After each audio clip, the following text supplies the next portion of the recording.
Hello everyone, welcome to all of you on the platform of eureka Academy। आप सभी का eureka Academy के इस ऑनलाइन प्लेटफॉर्म पे स्वागत है। यूरेका Academy आप सभी के लिए ऑनलाइन बैचेस लेके आए हैं, इवन स्टार्ट कर लिया है हम लोगों ने। तो प्लीज़ आप सभी लोगों से रिक्वेस्ट है कि जो भी इंटरेस्टेड हो आप एडमिशन ले सकते हैं। आपके लिए रोज़ाना हम लोग टेस्ट सीरीज़ लेके आ रहे हैं। हर यूनिट का एक्सपर्ट टीचर अपने अपने सेशन के साथ आपको क्लास प्रोवाइड कराते हैं और प्रीवियस ईयर मॉडल पेपर और बाकी जितने भी प्रैक्टिस हो सकते हैं उसको डिलीवर कर रहे हैं। तो उसी सीरीज़ में हम लोग आज मॉडल पेपर को प्रीवियस ईयर पेपर को लेके आपके साथ आए हैं और ये सीरीज़ पहले से ही चल रहे हैं। जो लोग आज पहली बार हमारे साथ कनेक्ट हों, प्लीज़ वो सभी लोग प्रीवियस क्लासेस वाली वीडियो को ज़रूर देख लें। सारे वीडियो ज़रूर देखें क्योंकि सारे क्वेश्चन उतने ही इंपॉर्टेंट हैं। फिलहाल यूजीसी नेट जेआरएफ के लिए ऑफलाइन ऑनलाइन सभी बैचेज आपके लिए अवेलेबल है। पेपर 1 और सभी सब्जेक्ट के क्लासेस ऑलमोस्ट अवेलेबल है, स्पेशली जो यूजीसी नेट जेआरएफ के लिए ह्यूमैनिटीज सब्जेक्ट। ठीक है, चलिए आज हमारा जो सीरीज नंबर है वो 4 है, डिस्प्ले हो रहा है, आप सभी लोग देख पा रहे होंगे। चलते हैं बिना देरी किए आज के इस सेशन में।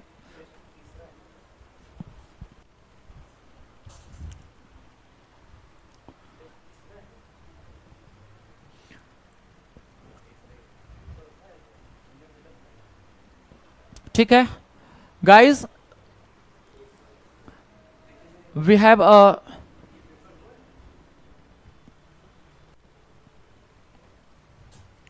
नहीं we have a very first question denoted 61 number question, but it is first question for today's session because already we have 60 question already discussed। ये नंबर क्या है फिर? 81 है। तो फिर क्या नंबर आपने ठीक तो है? आज 4th है ना, तो फिर यहां से 80 तक जाएगा, राइट। जिया त्रिपाठी 61 के लिए ये आंसर कर रही हैं। सोना गौर, गुड इवनिंग डियर। सभी लोगों का स्वागत है, सभी लोग जरूर पार्टिसिपेट कीजिए, क्वेश्चन पढ़िए और आंसर कीजिए। कुछ टेक्निकल एरर्स हमें दिख रहा था बट हमने रिजॉल्व कर लिया है। तो गाइस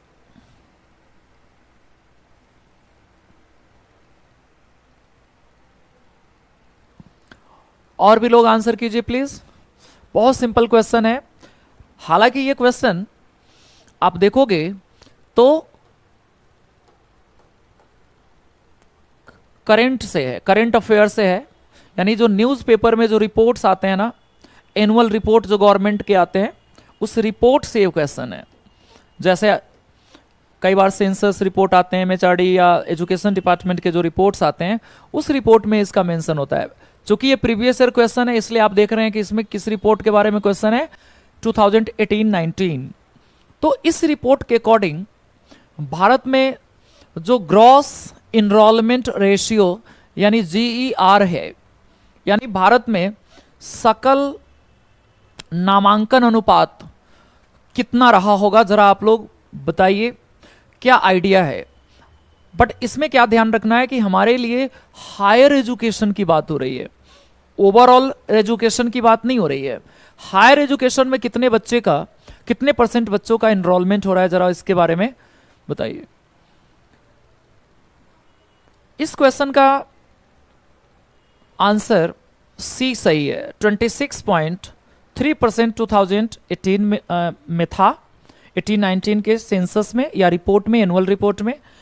अब ये और ऊपर जा चुका है।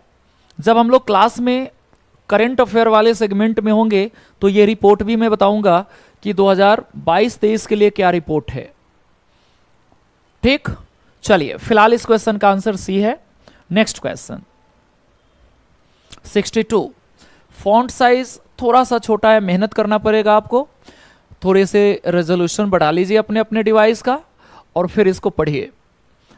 An institution in the field of higher education desirous of getting the status of deemed to be university has to fulfilled the following criteria.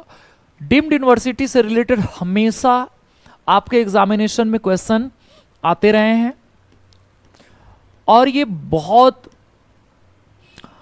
अपने आप में विशेष प्रकार के संस्थान है और दर्जनों बार क्वेश्चन आए हैं यहाँ से। 2014-15 में भी यहाँ से डायरेक्ट क्वेश्चन आया था। तो प्लीज आप लोग इस क्वेश्चन को आंसर कीजिए। क्रोनोलॉजी में अरेंज करना है इस क्वेश्चन को कि कौन कौन सा मानदंड किस लेवल पे पूरा होगा तो आप सही मानेंगे, किसको डीम्ड यूनिवर्सिटी का दर्जा दिया जा सकता है, मींस कौन से मानदंड पूरा करना है, कौन से क्राइटेरिया फुलफिल करना है फॉर अ डीम्ड यूनिवर्सिटी। और डीम्ड टू बी यूनिवर्सिटी मानद विश्वविद्यालय के रूप में इसको देखा जाता है, मानित विश्वविद्यालय भी कहते हैं आप, हिंदी में भी डीम्ड विश्वविद्यालय आप कह सकते हैं। 61 के लिए सी आंसर सोना ने किया, ठीक है। अब आप 62 पे आ जाइए प्लीज सभी लोग। देखिए इसमें कोई डाउट नहीं है कि डीम्ड यूनिवर्सिटी या किसी तरह के यूनिवर्सिटी बनने के लिए सबसे इंपॉर्टेंट चीज है कि उनको कुछ एक्सपीरियंस होना चाहिए, अनुभव होना चाहिए। यानी अनुभव को आप नंबर 1 पे रख सकते हो, सबसे पहले अनुभव। इसके बाद आप देखोगे कि नैक का जो एक्रीडिएशन होता है, उस एक्रीडिएशन में, एक्रीडिएशन का मतलब उसके नैक के रिपोर्ट में हर यूनिवर्सिटी को एक मेरिट्स दिए जाते हैं। उस मेरिट्स में जो मिनिमम क्राइटेरिया रखा गया डीम्ड यूनिवर्सिटी के लिए वो एटलीस्ट 3.6% रखा गया। ये भी एक उसके लिए एलिजिबिलिटी क्राइटेरिया है। इसके अलावा इसमें जो NRIF है, जिसको यहां फुल फॉर्म भी लिखा गया होगा, नहीं है तो कोई बात नहीं, national institute of ranking framework, NIRF के जो रैंकिंग एनुअल रिपोर्ट आती है उसके टॉप 100 रैंक्स में अगर वो विश्वविद्यालय आए तो फिर उसको विश्वविद्यालय या डीम्ड टू बी विश्वविद्यालय का दर्जा दिया जा सकता है। विश्वविद्यालय में डीम्ड यूनिवर्सिटी में जो रेशियो रखा गया 1:1:20, 1:20 का, ये भी क्राइटेरिया अपने आप में इंपॉर्टेंट है। इसके अलावा शिक्षकों की संख्या कम से कम प्रत्येक संकाय में क्या होना चाहिए, 50 होना चाहिए। मेरे ख्याल से इस क्वेश्चन में कुछ हिडन चीज था जो क्लियर नहीं कर पा रहा है, लेकिन इसको अरेंज करने का अगर मन हो तो इसको नंबर 1 पे रखिए, इसको 2 पे रखिए, फिर थोड़ा सा आपके सेगमेंट चेंज होंगे, 3 पे इसको ले आइए, फिर 4 पे इसको रखिए और 5 पे इसको ले जाइए। इसका मतलब इसका आंसर बी सही मानिए। 62 के लिए बी सही आंसर है। नेक्स्ट वन 63, ये बहुत कॉमन चीज है, आजकल बात की जाती है स्पिरिचुअल नॉलेज का, स्पिरिचुअल ज्ञान का, आध्यात्मिक ज्ञान का, वही है paravidya. Paravidya according to the वैदिक ट्रेडिशन, वैदिक परंपरा के अनुसार पराविद्या का अर्थ क्या है। पराविद्या का मतलब मैंने अभी बताया, आध्यात्मिक ज्ञान, स्पिरिचुअल नॉलेज। स्पिरिचुअल नॉलेज को पराविद्या के सेंस में आप देख सकते हैं, है ना। तो स्पिरिचुअल नॉलेज का मतलब क्या समझते हैं आप, पढ़िए इसमें। मानव अनुभव पर आधारित ज्ञान, मानव अनुभव को स्पिरिचुअल तो कहा ही नहीं जा सकता। मानव अनुभव से परे ज्ञान, बिल्कुल ये हो सकता है। शिक्षकों से अर्जित ज्ञान, बिल्कुल नहीं, ये तो बिहेवियर हो गया। ग्रंथों से अर्जित ज्ञान, ये भी नहीं। सो इसका आंसर बी सही है। पराविद्या मीन्स जो इंसानों से परे हैं। इंसानों से परे का मतलब हुआ जिसको हम इजीली नहीं देख पाते, जो बड़े सेंट होते हैं या फिर जो जिनको इनलाइटेनमेंट मिल जाता है, जिनको ज्ञान की प्राप्ति हो जाती है, such as lord Mahavira, lord Buddha, इस तरह के जो व्यक्ति हैं, और भी व्यक्ति ऐसे लिस्ट में हैं, उनके जैसे लोग पराविद्या के बारे में जान पाते हैं। और पराविद्या का मतलब जो हमारे बस में नहीं है, जो हमारे से परे का ज्ञान है उसके बारे में, about salvation, about nirvana, about mahaparinirvana, second life कैसा होगा, रिबर्थ के बाद हमारा जन्म कैसे होता, किस तरह से होगा, इस तरह की ज्ञान की बात की जाती है। तो ऑलमोस्ट आपने यहाँ पे ये लर्न करना था कि पराविद्या मीन्स एक आध्यात्मिक ज्ञान है, और इसका सही आंसर है बी। काफी सारे लोग सही आंसर कर रहे हैं, मोहित, जैनब, जया, वर्षा, शालिनी, चलिए बहुत सारे लोगों ने आंसर किया, कुछ लोगों के रॉन्ग भी है। 64 फॉन्ट साइज थोड़ा सा बढ़ा लेंगे आप लोग अपने डिवाइस का, और दिख रहे होंगे तो ठीक है, अदरवाइज रेजोल्यूशन बढ़ा लेंगे तो भी दिखेगा। चलिए 64 नंबर क्वेश्चन क्या कहता है, पर्यावरण शिक्षा का अंतर्निहित उद्देश्य है the inherent purpose of environmental education. Dear friend, class में अभी तक मैंने इन्वायरमेंटल एजुकेशन इस सेशन में नहीं पढ़ाया है, लेकिन आप अपने एक्सपीरियंस से इस क्वेश्चन का आंसर निकाल सकते हो कि हमें पर्यावरण का शिक्षा क्यों करना चाहिए, क्यों अध्ययन करना चाहिए हमें, about our ecology, about our climate, about our physical और बायोटिक और abiotic phenomenas, because we are human beings, we are a part of nature, so we must be awakeness about our environment. So इसी sense में इस question का answer आपको दिखाना है। अभिषेक ने 64 के लिए सी आंसर बताया। Okay,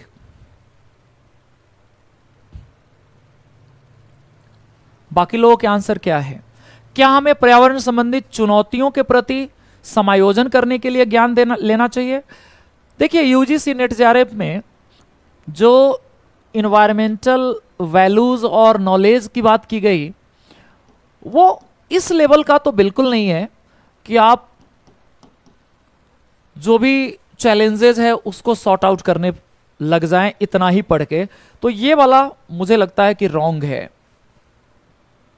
help in facing environmental hazard, मुझे नहीं लगता कि पर्यावरण संबंधी खतरों का सामना करने में सहायता करने वाला है। हाँ, अवेयरनेस जरूर आएगा, इसको भी रॉन्ग ही मानिए।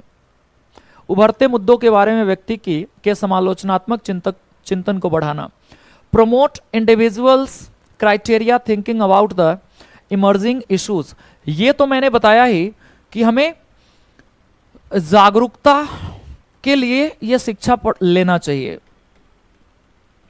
अवेयरनेस और फॉर अवेकनेस, जागरूकता के लिए शिक्षा लेना चाहिए, ये इसमें सही ऑप्शन है। लेकिन कोड बनाना है हमें, और देखते हैं पर्यावरण संबंधी मुद्दों के बारे में जागरूकता और ज्ञान, ये तो है ही। Enhance problem solving and decision making skill in respect of handling environmental issues, बिल्कुल हमें इसी वजह से ये एजुकेशन प्रोवाइड कराया जाएगा ताकि हम अवेयर हो सके, जन जागरूकता ला सके, ज्ञान बढ़ा सके, और हम फ्यूचर में जो समस्या समाधान के लिए डिसीजन लेना है, डिसीजन मेकिंग करना है, स्किल डेवलप करना है, वहां पर इसका यूटिलाइज करें। इसलिए सी डी ई सही है, यानी C is the right option for question number 64, और ऑलमोस्ट आप सभी लोगों ने सही आंसर किया। खैर 65 द स्कीम रूसा, कितना बढ़िया ऑप्शन क्वेश्चन है। By MHRD of Indian government supported the following components. RUSA का फुल फॉर्म सबसे पहले आपको बता दूं, इसका फुल फॉर्म था राष्ट्रीय उच्चतर शिक्षा अभियान। राष्ट्रीय उच्चतर शिक्षा अभियान इंग्लिश में भी सेम होगा, R फॉर राष्ट्रीय, U फॉर उच्चतर, S फॉर शिक्षा एंड A फॉर अभियान। MHRD ने ये स्कीम लेके आया जिसका पर्पस क्या है, किसको सपोर्ट करना है, किस रूप में, इसको आप रूसा मत पढ़ लीजिएगा, रूसा लिखा हुआ जरूर है, ये एक्रोनिम से इसका राष्ट्रीय उच्चतर शिक्षा अभियान। सही आंसर क्या है जरा आप लोग बताइए। क्या स्वायत्त कॉलेजों को विश्वविद्यालय का दर्जा प्रदान करने के लिए, यानी हमने इसको एक थिंक टैंक के रूप में इंप्लीमेंट किया, इंपोज किया, या फिर providing maintenance grant to state university, क्या हमने राज्य विश्वविद्यालयों को अनुरक्षण अनुदान प्रदान करने के लिए राष्ट्रीय उच्चतर शिक्षा अभियान लाया, या setting up of new professional colleges in unserved and undeserved area of the country. Next one, providing infrastructure grant to colleges and university to scale of facility.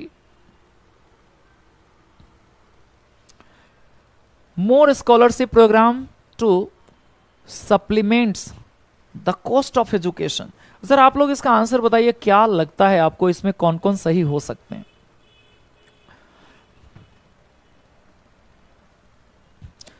क्या ए सही आंसर है, बी है, सी है या डी है? थोड़े से स्पेस होना चाहिए था ऑप्शन में, ऐसा लग रहा है कि सब एक ही जगह। ठीक है, ओनली के बाद ये नेक्स्ट ऑप्शन हो जाता है। ए बी डी ई सही आंसर है, या B A B C, option B में A B C and E सही आंसर है, B C D and E option है, A C D and E option है। कौन कौन इसमें सही लग रहा है? 65 के लिए आप लोग क्या आंसर कर रहे हैं? शालिनी ए, जया ए, अच्छा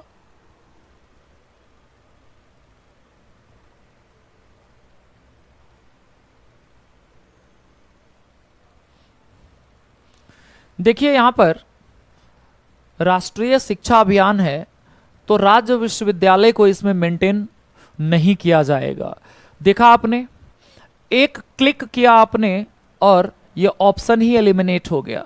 बाकी सारे ऑप्शंस इसमें आपको ऐसा लग रहा है जो बड़े लेवल की बात कर रहा है, और ये एक नैरो लेवल की बात कर रहा था। और जैसे ही आप राज्य विश्वविद्यालय को यानी बी ऑप्शन को हटाओगे तो 4-4 का पेयर है, और बी के साथ इसमें कौन नहीं है? बी यहां है, बी यहां है, यहां भी बी है, इसमें बी नहीं है। D is the right answer, D सही आंसर है। अभिषेक का आंसर सही है, बाकी सभी लोगों के आंसर रॉन्ग है, इसमें सबके आंसर रॉन्ग है। खैर नेक्स्ट क्वेश्चन की ओर चलते हैं। 66, the prominent women scholar reported during the Vedic period are, वैदिक काल की प्रख्यात विदुषी महिलाएं हैं। ये तो मैं क्लास में बताता रहता हूं, कौन कौन प्रख्यात महिलाएं हैं जो स्कॉलर थी वैदिक एज में।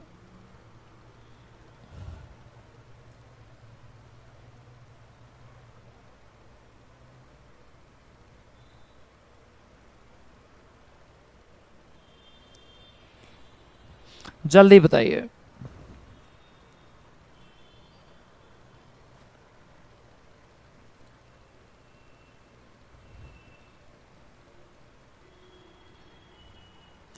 देखो बहुत सिंपल क्वेश्चन है, खास करके जो हिस्ट्री वाले बच्चे होंगे उनके लिए।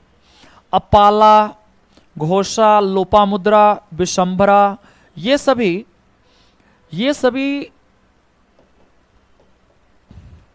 ऋग्वैदिक पीरियड की हैं। संघमित्रा अशोका की बेटी थी, इसका मतलब मौर्य पीरियड की हैं। Maitreyi and Gargi Sutra period या लेटर वैदिक पीरियड की हैं, लेटर वैदिक। इसका मतलब है कि हमें इसमें वैदिक पीरियड कंक्लूड करना है, तो वैदिक यहां भी है और वैदिक यहां भी है। मौर्य पीरियड बाद का, इसलिए ये सही ऑप्शन नहीं होगा, यानी सी को काट देंगे आप। इसके बाद ए बी डी ई सही आंसर है। ए बी सी आ गया, इसलिए ये नहीं होगा। सी है इसलिए ये भी नहीं होगा, सी है इसलिए ये भी नहीं होगा। इसका भी आंसर सी है, A B D E. Shalini पहले आपने आंसर कुछ और दिया, अब कुछ और देता ही। चलो कोई नहीं, अभिषेक के सही आंसर है, जया के भी सही आंसर है, और कई लोगों ने तो डिलीट कर लिया। चलिए 66 के लिए सही आंसर है C. 67, which is the highest body to advice central and state governments on education. शिक्षा के संबंध में केंद्र सरकार और राज्य सरकार को परामर्श देने वाला शीर्ष निकाय कौन सा है? क्या यूजीसी है, क्या केब है, क्या एनएसडीए है, या क्या एनआईईपीए है? जल्दी से बताइए इसमें से सही आंसर कौन सा है। शीर्ष निकाय की बात हो रही है।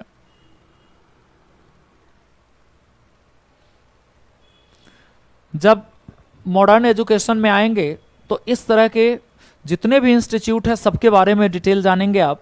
सब सेंटर को मैं पढ़ाऊंगा, एक एक सेंटर बात की जाएगी इसमें। फिलहाल इस क्वेश्चन का आंसर है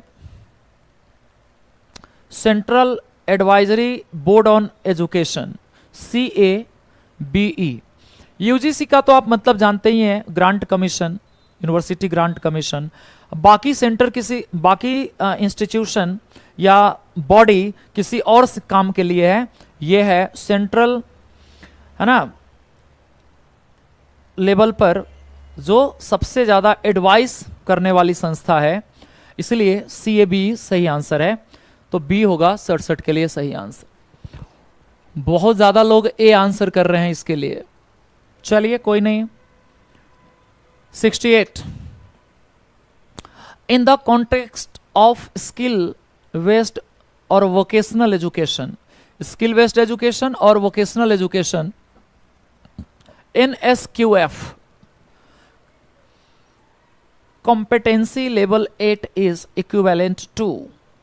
कौशल आधारित या व्यवसायिक शिक्षा के संदर्भ में NSQF क्षमता स्तर निम्नलिखित में से किसके समकक्ष हैं? ऑनर्स डिग्री, अंडर ग्रेजुएट, इसको केवल स्नातक कहें तो ज़्यादा बेटर है हिंदी में, अंडर ग्रेजुएट, या पोस्ट ग्रेजुएट, या मास्टर डिग्री, या एडवांस डिप्लोमा, या फिर डॉक्टरेट डिग्री। किस चीज़ के लिए NSQF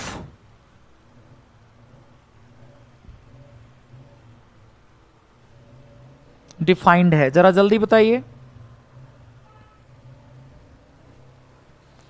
68 के लिए बी आंसर दिया किसी ने सी दिया। फटाफट सब लोग आंसर करो, क्या सही आंसर है? क्या डॉक्टरेट के लिए है, क्या एडवांस डिप्लोमा के लिए है, क्या स्नातकोत्तर के लिए, पोस्ट ग्रेजुएट, या फिर अंडर ग्रेजुएट कोर्सेज के लिए ये स्कीम है?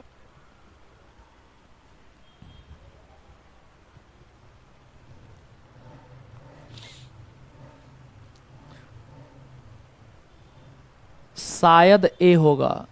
जया शायद लिखा जाएगा, और शायद आपका सही है। शायद वाला ही आपका सही आंसर है। ये अंडर ग्रेजुएट कोर्स के लिए आता है, ना कि इन सब के लिए। चलिए next question. Given below are two statements. अब आया स्टैंडर्ड क्वेश्चन। अब तक तो वन लाइनर थे। स्टेटमेंट्स वाले क्वेश्चन सबसे स्टैंडर्ड माना जाता है, और जो अच्छे बच्चे होते हैं वो इसी तरह के क्वेश्चन को एंजॉय करते हैं। तो जरा ठीक से पढ़िए। स्टेटमेंट्स ए क्या कहता है? Board of study is the basic unit of the academic system of the university. अध्ययन बोर्ड या बोर्ड ऑफ स्टडी विश्वविद्यालय की अकादमिक प्रणाली की बुनियादी इकाई है। अदरवाइज सेकेंड स्टेटमेंट पढ़िए। The responsibilities of the board of studies include planning, coordination and review of the academic program of university. बहुत सिंपल होता है कि सबसे पहले आप स्टेटमेंट 1 को ट्रू और फॉल्स डिफाइन कर लीजिए, फिर स्टेटमेंट 2 को ट्रू और फॉल्स डिफाइन कर लीजिए, और फिर आपके सही आंसर इजीली आ जाएंगे।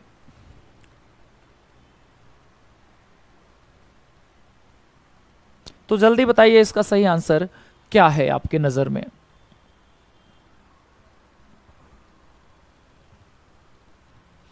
68B. Okay,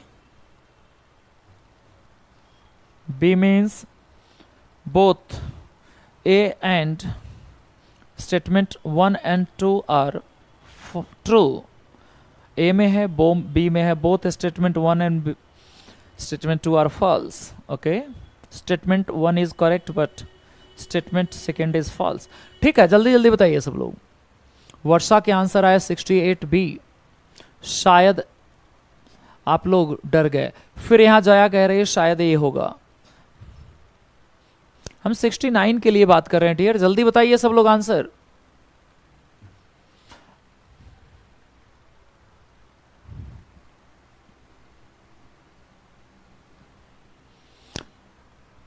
सबने आंसर करना बंद कर दिया। अरे भाई गलती ही तो हो रहा है, गलती से डर जाओगे? हाँ, कैसे बच्चे हैं आप? अध्ययन बोर्ड या बोर्ड ऑफ स्टडी विश्वविद्यालय की अकादमिक प्रणाली की बुनियादी इकाई है। Board of study is the basic unit of academic system of university.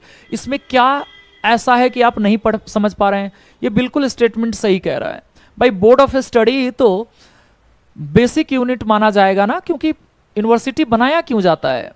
तो एकेडमिक सिस्टम के अंदर सबसे इंपॉर्टेंट चीज ही है बोर्ड ऑफ स्टडी। बाकी जैसे आपने सीनेट सुना होगा, आपने उसमें अदर इंस्टीट्यूशन सुना होगा, वो सब अलग है।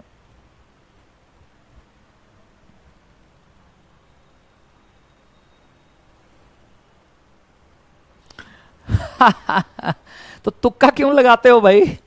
पढ़ाई करो। ठीक है, सेकंड क्या कहता है? The responsibilities of the board of studies include planning, coordination and review of the academic program of university. ये भी स्टेटमेंट सही है, इसीलिए तो बनाया जाता है अध्ययन बोर्ड या बोर्ड ऑफ स्टडी। दोनों सही है, दोनों सही है, इसके दोनों स्टेटमेंट सही है। चलिए next question. Which of the following part of criteria for assessment of higher education institutions is laid down by National Assessment and Accreditation Council? ये NAAC की बात हो रही है ना? उच्च शिक्षण संस्थाओं के मूल्यांकन से के संबंध में राष्ट्रीय मूल्यांकन और प्रत्यायन परिषद द्वारा यथा निर्धारित मानदंडों का निम्नलिखित में से कौन से भाग हैं? मीन्स इनमें से कौन कौन से क्राइटेरिया या पैरामीटर्स यूज किए जाते हैं?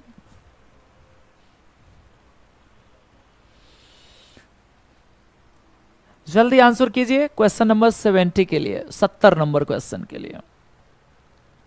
पाठचर्या संबंधित पहलू, शिक्षण अधिगम और मूल्यांकन, परिणामों को हासिल करने में सतत सुधार, अनुसंधान, नवाचार और विस्तार, सुविधाएं और तकनीकी सहायता। कौन कौन से स्टेटमेंट्स इसमें से सही है, जरा आप लोग फाइंड कीजिए। क्या इसमें ए सही लग रहा है आपको? पाठचर्या संबंधी, करिकुलम एस्पेक्ट, क्या इसकी भी जांच करती है? बिल्कुल, नैक का काम है करिकुलम को इवैल्यूएट करना। क्या शिक्षण अधिगम और मूल्यांकन, इसके बिना नैक का मतलब ही क्या रह जाएगा भाई? तो बी भी सही ऑप्शन है।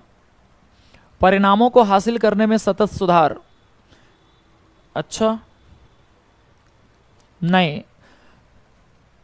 परिणाम रिजल्ट से बहुत ज्यादा इसको कोई फर्क नहीं पड़ता। रिसर्च, इनोवेशन एंड एक्सटेंशन, नहीं, रिसर्च वगैरह को लेके इनका कोई कंसर्न नहीं होता। जब मैं डीयू में था, डीयू में जब मैं स्टडी कर रहा था तो नैक की टीम आई थी, और नैक की टीम जब आई तो उन्होंने सबसे पहले ये बताया कि भाई पूरे साल क्या क्या करवाए हो आप स्कूल में, कॉलेज में, जरा आप उसको चेक करवाइए, उसको इवैल्यूएट करवाइए। सारा जितने भी असाइनमेंट, जितने भी प्रेजेंटेशन हुआ था, जितने भी इंटरनल एक्टिविटीज हुए थे, उन सबके रिपोर्ट कार्ड मांगा गया, जिसमें शिक्षण अधिगम और मूल्यांकन से संबंधित जो चीजें थी उसको इवैल्यूएट करते हैं वो लोग बैठ के। नैक के टीम से तो हमारा सामना ही हुआ है फेस टू फेस, इसलिए मैं जानता हूं। चूंकि मैं अपने हिस्ट्री डिपार्टमेंट में प्रेसिडेंट था, स्टूडेंट प्रेसिडेंट, सो मुझे पता है कि मैं कैसे इसको झेला था। प्रगति भी आ गई, बहुत लेट आई। चलिए फटाफट सभी लोग आंसर कीजिए। तो अब तो मैंने एलोबरेट कर दिया है बहुत कुछ।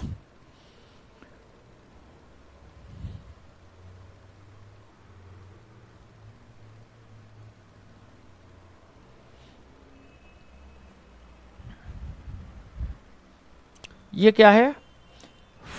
Facilities and technical support. Support करने क्यों जाएंगे? सहायता करने वो जाते ही नहीं है। ये तो जांच समिति के रूप में या विजिलेंस के रूप में जाते हैं, वहां जांच करने जाते हैं कि क्या हो रहा है, तो सहायता करने तो बिल्कुल नहीं जाएंगे। इसका मतलब ये हुआ कि सी और डी को हटाना है आपको, ई हटाना है, सी हटाना है, सी एंड ई को हटाना है, माफ कीजिएगा, सी एंड ई को हटाना है। सी सी डी सी, चलिए बी सही आंसर है। मतलब सी सही आंसर नहीं है और ई सही आंसर नहीं है, बाकी सभी सही आंसर है, सभी ऑप्शन सही है। तो 70 नंबर के लिए, क्वेश्चन नंबर 70 के लिए बी सही होगा। चलिए 71 में आ जाइए। जया, देखा आपके आंसर सही हो गए। आप कहती हैं तुक्का लगता ही नहीं, लग गया।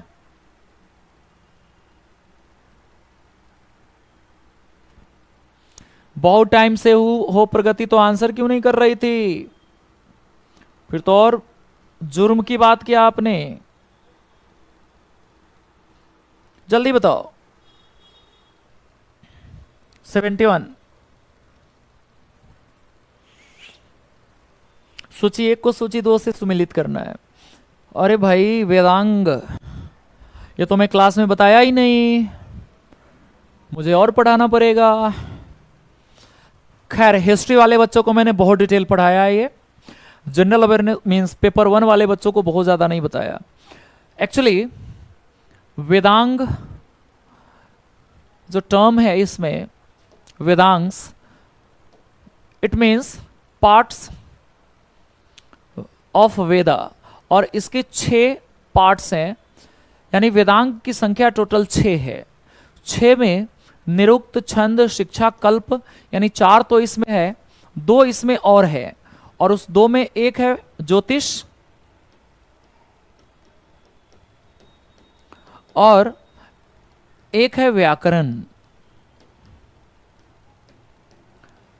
बाकी 4 तो यहां है ही। वेदांग में 6, वेदांगों की संख्या 6 है, जिसमें से 2 इस ऑप्शन में नहीं है, तो मैं अलग से लिख दिया।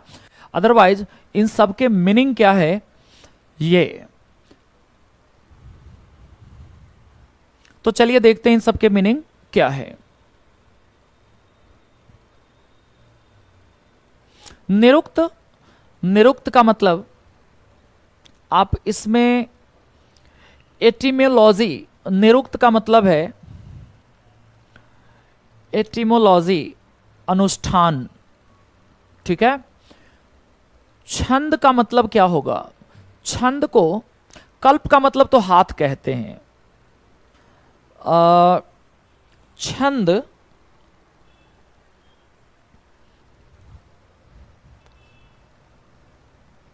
मतलब मैट्रिक्स, व्युत्पत्ति विज्ञान। एजुकेशन, अब एजुकेशन का मतलब क्या होना चाहिए? एजुकेशन का मतलब है फोनेटिक, बहुत बढ़िया। शिक्षा का मतलब फोनेटिक, और कल्प मतलब हाथ होता है, यानी रिचुअल्स, छंद शास्त्र। अब आप मैच करा लो। छंद छंद को मैच मत करा देना, नहीं तो गड़बड़ हो जाएगा।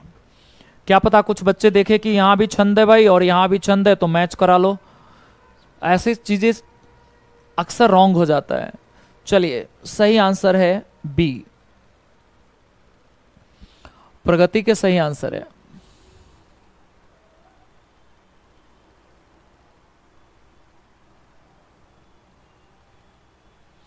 चलिए बहुत बढ़िया अभिषेक, एक से भी कई बार यूजीसी आंसर दे देती है आपको, एक से कई बार आंसर आ जाती है और वो सही बात है।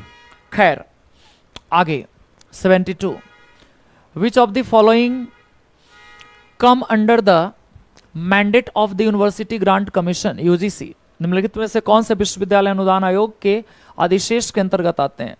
विश्वविद्यालय शिक्षा को प्रोत्साहित और समन्वय करना, बिल्कुल। विश्वविद्यालय में शिक्षण, परीक्षा और शोध के मानकों का निर्धारण और अनुश्रवण करना, बिल्कुल सही है। महाविद्यालय और विश्वविद्यालयों के शिक्षकों के लिए व्यावसायिक विकास कार्यक्रमों का सतत आयोजन, organize continuous professional development program for college and university teacher, thereafter framing regulation of minimum standard of education, disbursing and regulating grant to the universities and colleges. Okay,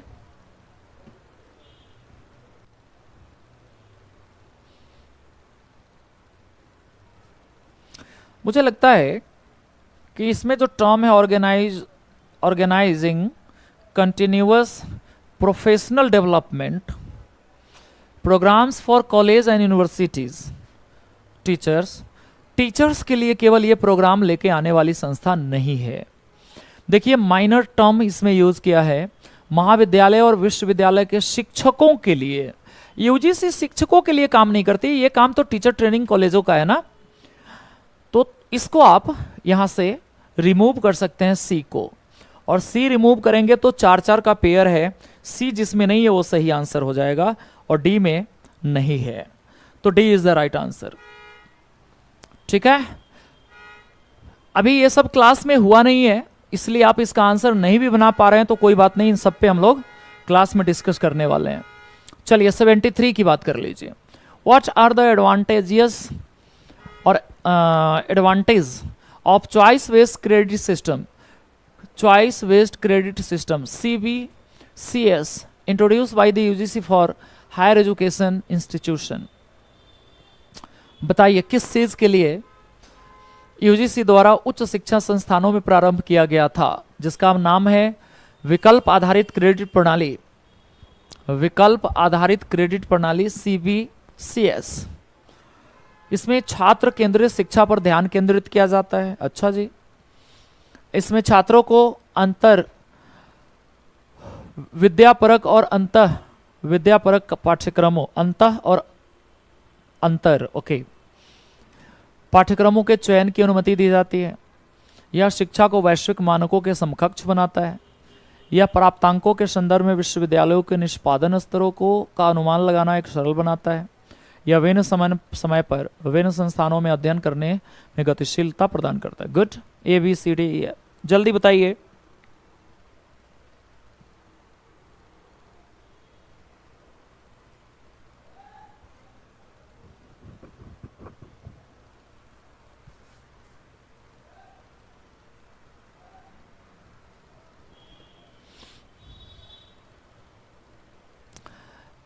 ये बहुत इंटरनल चीजें हैं, ये तो एम में रखा जा सकता है, एजुकेशन के एम में।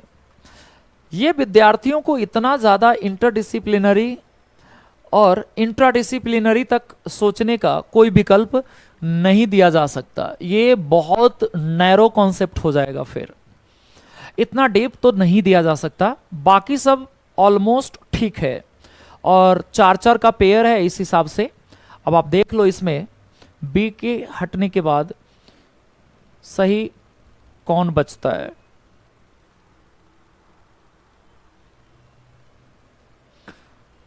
इस क्वेश्चन को मैं डाउटफुल रखता हूं, मुझे थोड़ा सा इस क्वेश्चन के ऊपर डाउट फील हो रहा है, डाउट फील हो रहा है मुझे। मैं अपने अभी रिजल्ट को, आंसर को वापस लेता हूं। Makes education as part with global standard, क्योंकि ये टर्म भी कहीं ना कहीं अपने आप में कंट्राडिक्शन पैदा कर रहा है। मुझे लग रहा है कि बी या सी में से कोई एक ऑप्शन रॉन्ग है, बाकी ए सही है, डी सही है, ई सही है। ए डी ई, देखिए तो इससे क्या बनता है, ए डी ई इसमें तो नहीं है, ए डी ई नहीं है, ए इसमें भी नहीं है, डी ए डी ई 3 से बन गया, क्योंकि जो 3 मैंने टिक किया है सही वाला वो बाकी ऑप्शन में नहीं है। चलिए बाय डिफॉल्ट इसका आंसर हम डी मान लेते हैं। चलो डाउट को हटाते हैं, फिर भी एक बार इसको चेक करेंगे। बी या सी में से कोई एक रॉन्ग ऑप्शन है, बी या सी में से, लेकिन जब अगर हम डी के साथ जा रहे हैं तो सी इसमें सही मान लिया गया। इसी हिसाब से मैंने कहा कि शायद डी गलत है।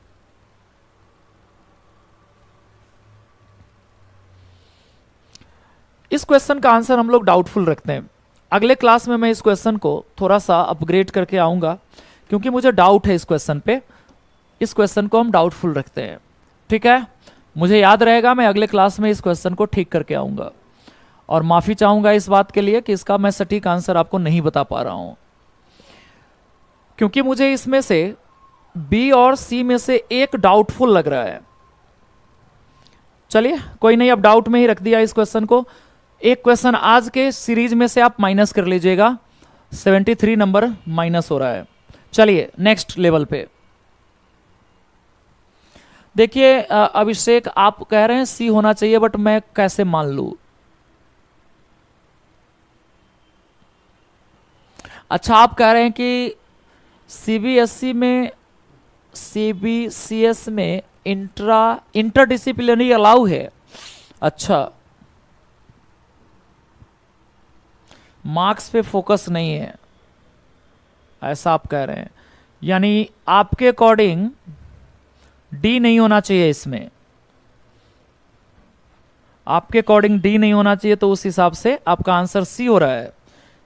चलिए, आप कह रहे हैं इसलिए मैं टिक कर दे रहा हूं, लेकिन इस क्वेश्चन को अभी भी मैं चेक करूंगा।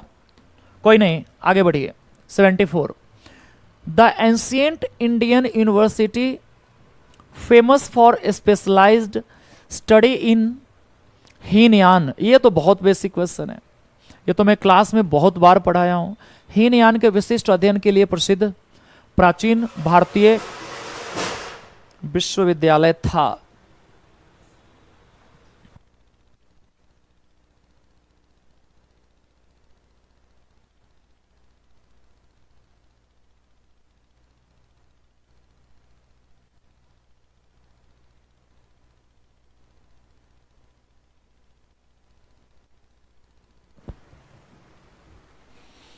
चलिए 74 के लिए क्या आंसर बता रहे हैं? नादिया, नालंदा, वल्लभी, विक्रमशिला। हीनयान की बात हो रही है, यानी सबसे प्राइमरी बुद्धिस्ट एजुकेशन की बात हो रही है। सबसे प्राइमरी नादिया, नालंदा, वल्लभी या विक्रमशिला। नालंदा तो मैंने बताया था आपको क्लास में कि ये महायान के लिए फेमस है ना, ये तो मैंने बताया है। नादिया बंगाल में, और इसमें नादिया में वज्रयान और महायान दोनों की पढ़ाई होती है, वज्रयान ज्यादा है। वल्लभी और विक्रमशिला में भी महायान शिक्षा की पढ़ाई होती है, तो वल्लभी सही आंसर है, वल्लभी। चलिए 75, identify the non conventional learning program. गैर परंपरागत अधिगम कार्यक्रमों की पहचान कीजिए।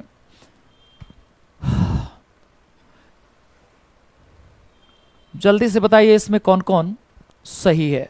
आज तो ज्यादातर क्वेश्चन ऐसा ही मिल रहा है जिसमें पेयर सेलेक्ट करना है, आपको कोड बनाना है।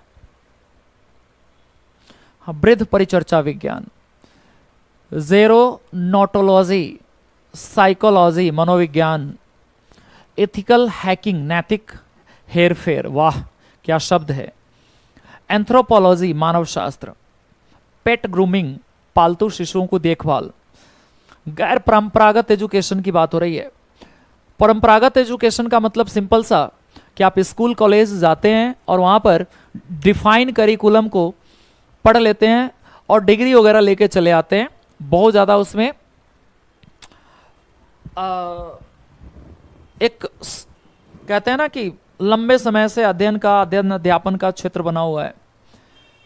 तो बताइए इसमें कौन से कार्यक्रम गैर परंपरागत के अंतर्गत आएगा। गैर परंपरागत में मेरे हिसाब से इसमें दो तीन चीजें बहुत बेहतर लग रहा है।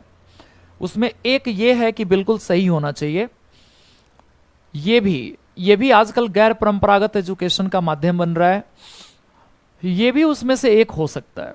मनोविज्ञान और मानव शास्त्र, एंथ्रोपोलॉजी तो परंपरागत एजुकेशन का हिस्सा है, तो 2-4 तो बिल्कुल नहीं होने वाला है।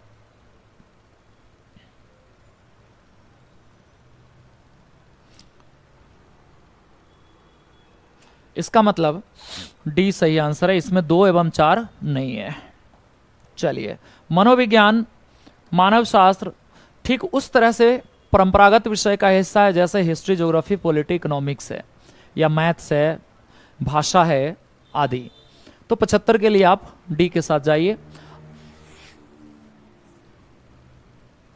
76 आइडेंटिफाई की result areas of skill acquisition and knowledge awareness for livelihood promotion means संकल्प की बात हो रही है। जल्दी बताइए क्या इसका सही आंसर होना चाहिए।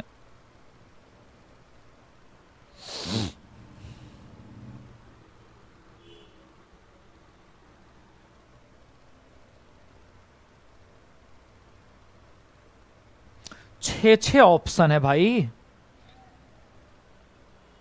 देख रहे हैं डियर, यूजीसी नेट जेआरएफ का क्या लेवल चला गया। जब हम लोग पेपर देते थे 2009, 10, 11 के आसपास, और जब तैयारी करना स्टार्ट किया था तो देखा बहुत इजी क्वेश्चन होते थे, बहुत इजी क्वेश्चन। हालांकि तब वो मेरिट में नहीं आते थे, केवल क्वालिफाइंग नेचर का होता था पेपर 1।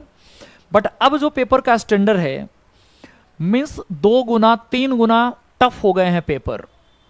अब आपको पेपर के लिए बहुत एक्सपीरियंस चाहिए और बिल्कुल सारे नॉर्म्स, करेंट अफेयर्स, सारे फैसिलिटी को आपको ध्यान में रखना चाहिए। तो फटाफट आप लोग इसका आंसर बताइए क्या होगा।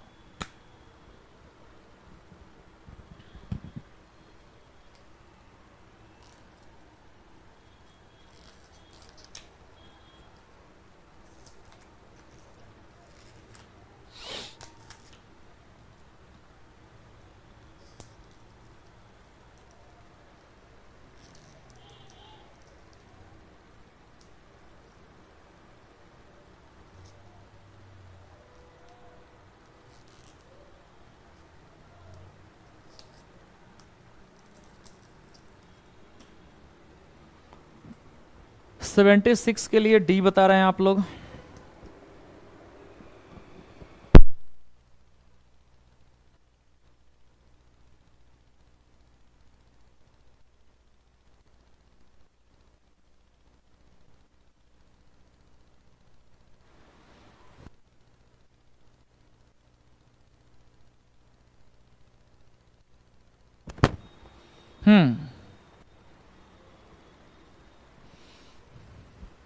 चलिए, डी सही आंसर है इसका। 1, 3, 4, 6 सही आंसर है।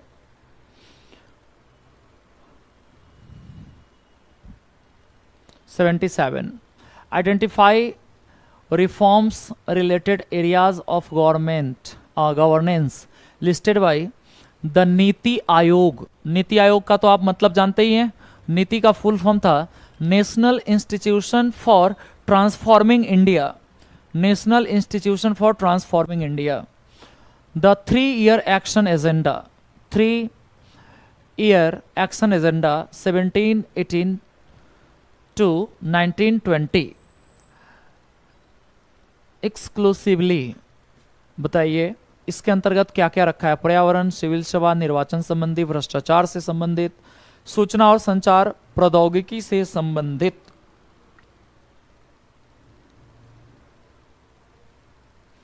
ये तो सही है, ये भी सही है, ये भी सही है। भ्रष्टाचार, निर्वाचन एवं सिविल सेवा। नीति आयोग ने इन सब पे बहुत फोकस किया। नीति आयोग का कंसर्न मुझे नहीं लगता कि इसमें पर्यावरण पे था और ना ही इस पे था। 2, 3, 4, चलो 2, 3, 4 सही है, B is the right answer. ठीक है, 77 के लिए आप बी को सही आंसर मानिए। आगे, in the context of value education which of the following stage will be considered as relatively advance stage? क्या value collection through imitation, value assessment through inner evaluation, value clarification through exposure, value consolidation through integration? Yes, यही सही है। Value consolidation अपने आप में सबको इकट्ठा कर लेना है, मूल्य का समेकन कर लेना है। डी सही आंसर है 78 का। बिल्कुल अभिषेक, आपके सही आंसर है। चलिए आगे बढ़ते हैं। Second last question, the teaching in the university of ancient India was controlled by board of eminent teachers, the affair which of which university were administered by the board of Vikramshila university? ये Vikramshila university के बारे में question है और पूछता है कि जो प्राचीन भारत के विश्वविद्यालयों में शिक्षण पर सर्वश्रेष्ठ अध्यापकों के बोर्ड का नियंत्रण था, निम्नलिखित में से किस विश्वविद्यालय का कार्य विक्रमशिला विश्वविद्यालय के बोर्ड के प्रशासनाधीन था? इसका मतलब इस समय कौन सा विश्वविद्यालय अवेलेबल है जहां के एडमिनिस्ट्रेटिव या एडमिनिस्टर्ड इनको कंट्रोल कर रहा है? उदंतपुरी बाद में बना, इसमें जगदला भी बाद में बना, वल्लभी और नालंदा दोनों एक साथ बना है, लेकिन इसका कंसर्न नालंदा विश्वविद्यालय से, क्योंकि नालंदा विश्वविद्यालय के बहुत सारे आचार्य को, बहुत सारे डीन्स को यानी अब विभागाध्यक्ष को विक्रमशिला विश्वविद्यालय में भेजा जाता था। सी सही आंसर है। ये तो मैंने क्लास में डिस्कस किया था कि तक्षशिला के ट्रेडिशन को वल्लभी फॉलो किया, वल्लभी के ट्रेडिशन को यानी वहां के आचार्य, वहां के प्राचार्य, वहां के पढ़े हुए लोग नालंदा में आके काम किया, नालंदा वाले विक्रमशिला को इनहेंस किया, विक्रमशिला उदंतपुरी को इनहेंस किया और विक्रमशिला उदंतपुरी दोनों मिलकर जगदला को इनहेंस किया। सो 79 का सी आंसर है। Last question of today's session. So guys, read the question very carefully and give your appropriate answer. अंत भला तो सब भला। अंतिम क्वेश्चन का सही आंसर दीजिए और फिर बात करते हैं। For research in policy relevant area which of the following organization interested with the initiative impress? है ना, बताइए जरा इसका आंसर क्या है। नीति संगत क्षेत्र में शोध के लिए निम्नलिखित में से किस संगठन को इम्प्रेस पहल सौंपा गया है? IIAS, ICSSR, ICPR and ICHR। मैं इसका स्टूडेंट रहा हूं। इसके अंदर मैं जब PhD कर रहा था तो Indian council for historical research के अंडर काम किया हुआ है। मीन्स यहाँ से हमने अपने PhD में बहुत हेल्प लिया हुआ इस संस्था का। मैं केवल अभी संस्था का नाम बताया, मैंने ऐसा कुछ नहीं बता रहा हूं। आंसर तो आपको बताना है। इसके लिए सही आंसर है बी, ICSSR।